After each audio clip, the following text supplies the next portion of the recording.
Good afternoon, class.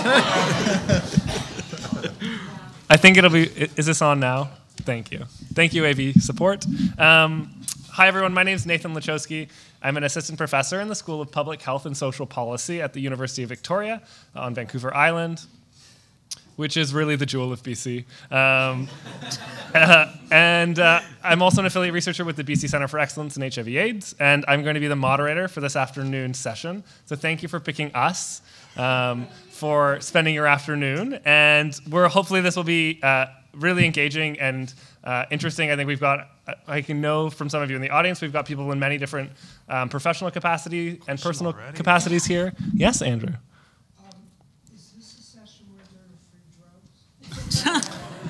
Not that I've arranged, but there may well be. If you keep asking questions, I don't know. Yeah, so what we're going to have is three very different presentations. So Sean Colyer is a Master's of Science in Public Health student.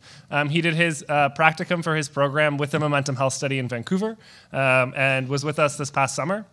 So we'll be presenting on some work.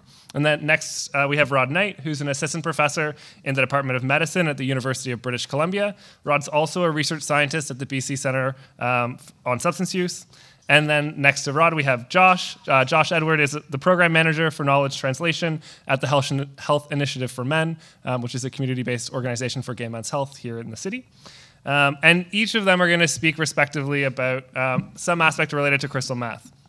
And hopefully collectively, we're going to get this kind of breadth from epi to interventions, research and summary to a recent intervention that HIM has just launched. Soft launched. So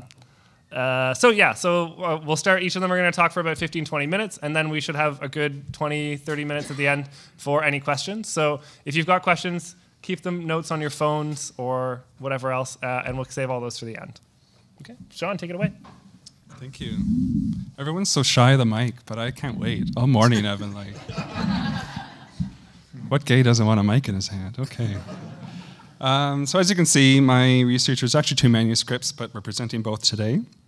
HIV Treatment Optimism and Crystal Methamphetamine Use, and Initiation Among Big Gay, Bisexual, and Queer Men in Vancouver, Canada, a Longitudinal Analysis. A long title, a lot of authors, but hopefully I don't confuse you too much.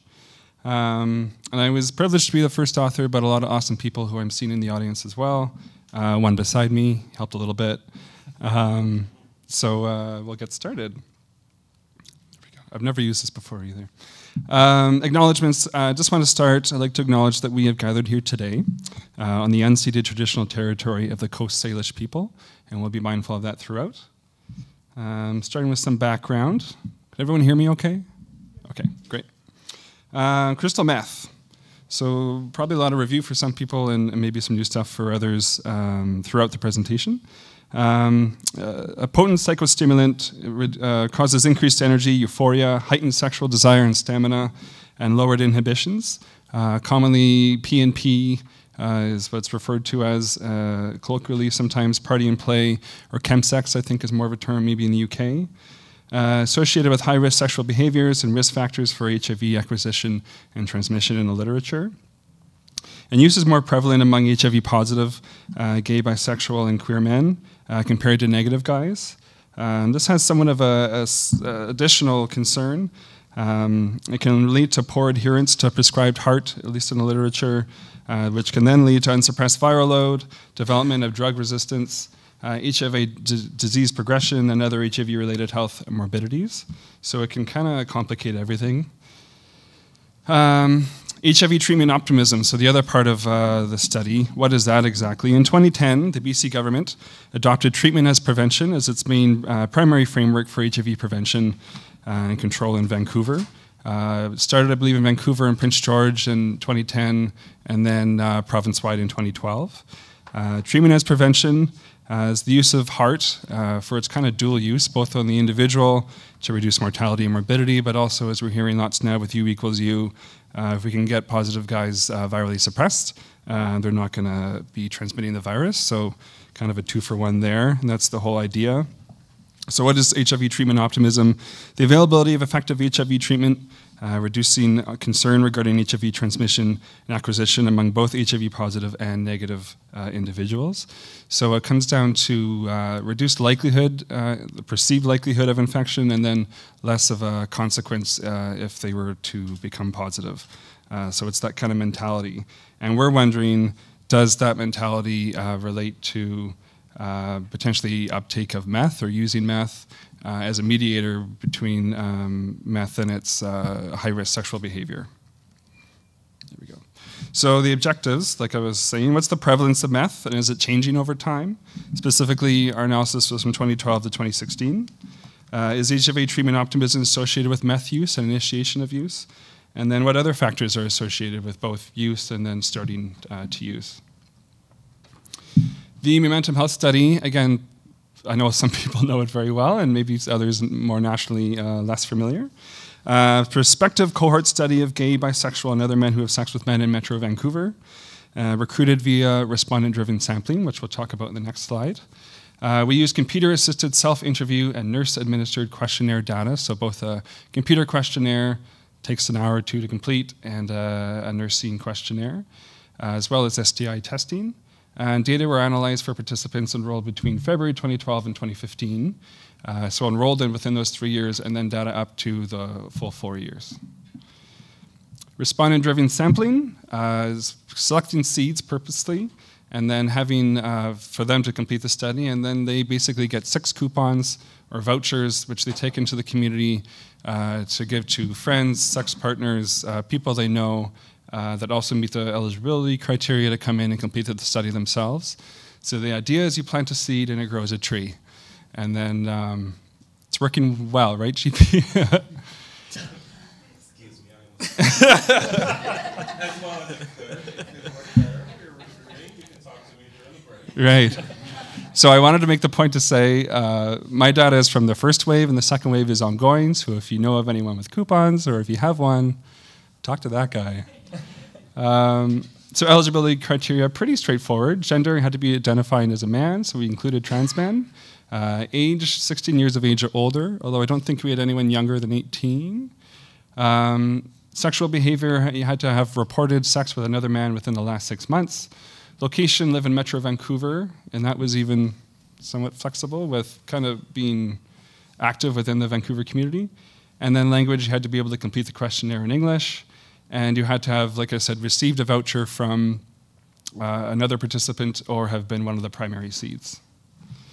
So our outcomes, primary outcome, any meth use in the 6 months prior to study visit, so it was a 6-month recall window. And then our secondary outcome, first reported use among participants who had not previously reported meth in the study. So we kind of think of those as meth naive guys and tracking their first use. Presuming they had never used historically, which we kind of touch on later as a minor limitation. So correlates, we had a number of different categories.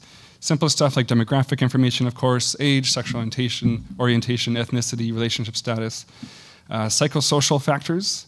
So we used some scales which are really interesting. The one is our HIV Treatment Optimism scale. Escape motivation, which was one that became quite interesting. I always have to read this here to remind myself. How much being under the influence of one or more substances might be related to sexual risk-taking. So it's an interesting scale to make use of. Gay bisexual self-esteem, kind of how it sounds, someone's self-esteem as a gay or bisexual man. And then the anxiety and depression scales of symptomology related to those factors. HIV prevention and reduction strategies. So it's fairly similar to the sexual history and practices you see afterward, but those are more kind of self-policies, I think of, and strategies they use to avert HIV or avert transmission, versus sexual history, what they've actually done in their 6-month recall window. And then substance use history, simple enough, other substances they've used, including meth, of course. The stats, the numbers, the fun part. Baseline descriptive statistics. This is the first minor mistake in my slides. You always find them on the flight to the conference. For HIV positive and negative participants, I don't know why I said just positive then, who were enrolled in the cohort. Univariable and multivariable logistic regression analyses were used both to look at those factors associated with meth, with use or not use as a binary outcome, and then examining trends in use over time. Univariable, multivariable Cox proportional hazards analyses. So we did survival analysis with our identifying initiation and starting to use.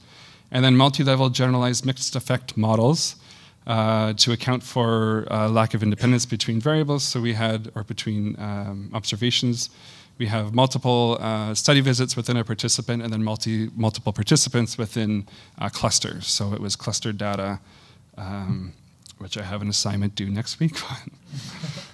So it was very relevant, it was great. Results, so this is the fun part. We got 774 guys total. Again, starting to break that down, 698 consented to be in the cohort, where everyone else was just in the cross-sectional look. Then we HIV tested.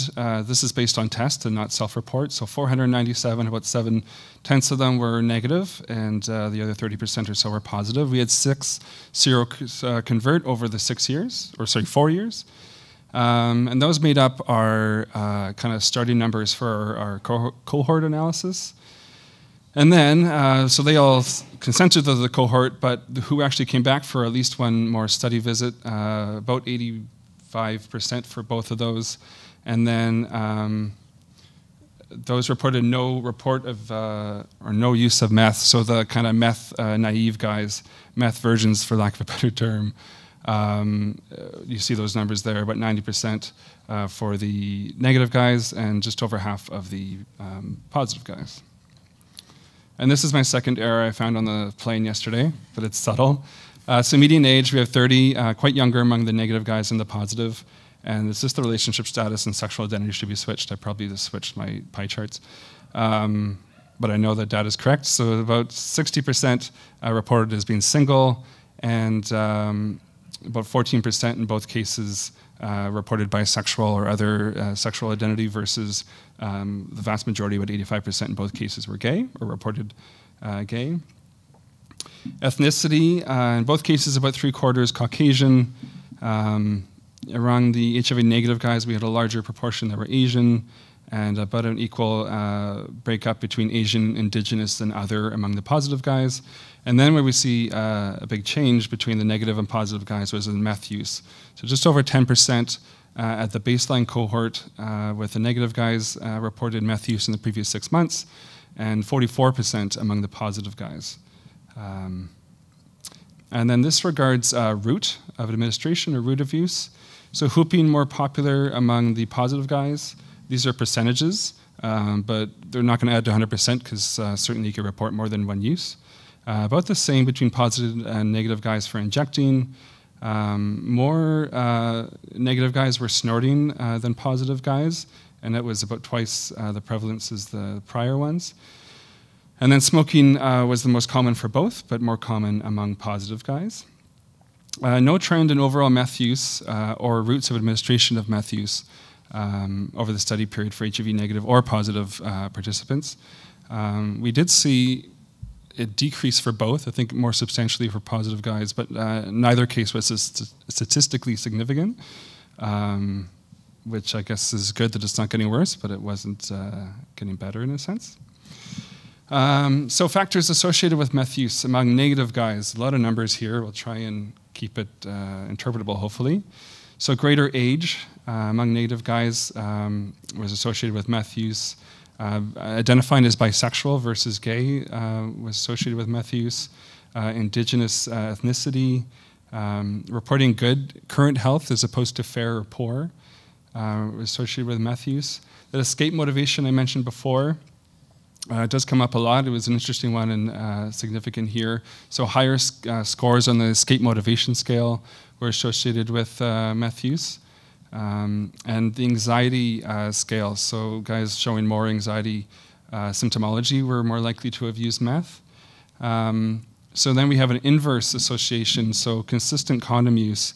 Guys exhibiting a consistent condom use were less likely to have used meth in the previous 6 months. And then seropositioning for anal sex was more like related to, positively correlated with greater use of meth.